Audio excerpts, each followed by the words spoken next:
Okay, I couldn't just stop where I was at. I wanted to share some more thoughts. So I said that the Tennessee River is one of the most ecologically diverse rivers on the planet. There's the Tennessee Aquarium, this beautiful developed riverfront that the city of Chattanooga has. And so every time I'm down here, the river teaches me. I meditate on the example, I guess you could say, of what I observe about this river. And so I wanted to share with you something that may be of comfort to you, something that will also empower you to give more grace to others in your world.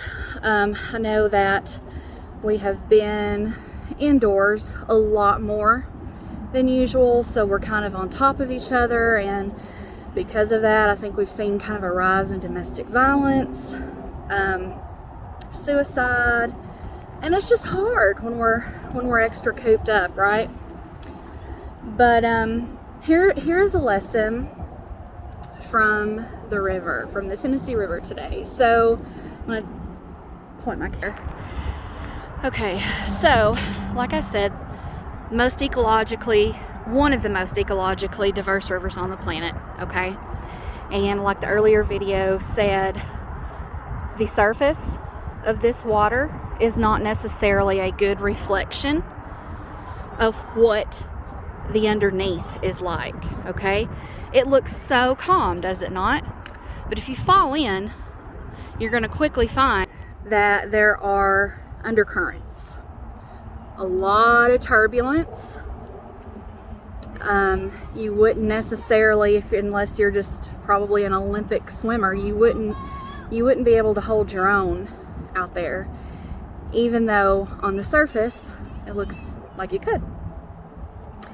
And so this river, because it's one of the most ecologically diverse, that means that there's a lot of things underneath the surface. It's not just boats and bridges and trees. It's not just what I think that is McClellan Island. It's not just the city that's surrounding it that depends on the beauty, the revenue that can be created by the beauty of this river. But there's a lot of different things underneath the surface that depend on this river to be sustained. There's a lot of life. And so underneath the surface of you, underneath the surface of me, we have a lot of diverse things going on. In each of us, we all carry non-congruent qualities. There are things in each of us where we like what we shouldn't like. We dislike people or things that we shouldn't. And sometimes we allow the discomfort of that to keep us from being curious. And I feel like a lack of intellectual curiosity has been extremely detrimental for our country. I'm not going to go any further than that. But I will say that there are things in you that are under the surface that do not make sense, will never make sense, and you're just going to have to hold space for that. And that is also a call for you to hold space for the people in your life who have things in them that do not make sense. Because chances are, not only will it not make sense to you, but it doesn't make sense to them. And sometimes that just has to be okay. That's why there's grace. That's why there's grace. I feel like somebody actually needs to hear this. Check out. This is what we want to do, right? We want to just get on the surface go as fast as we can and never give thought to what's underneath. But our life calls for more than that. Our life at this point in history is calling us to come up higher. It's calling us to be more willing than ever before to meet people where they're at and not judge them.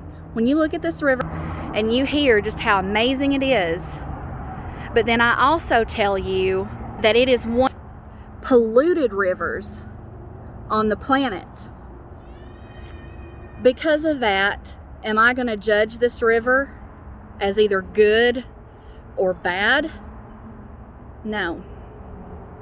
I'm going to look at this river. I'm going to take the good with the bad, and I'm going to stand in awe of the potential that this river has to give life.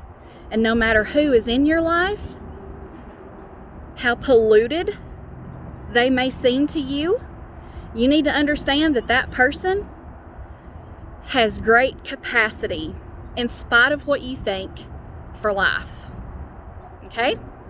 All right, so that is a Cosette Contemplates lesson from the Tennessee River for today. Love you guys. Bye.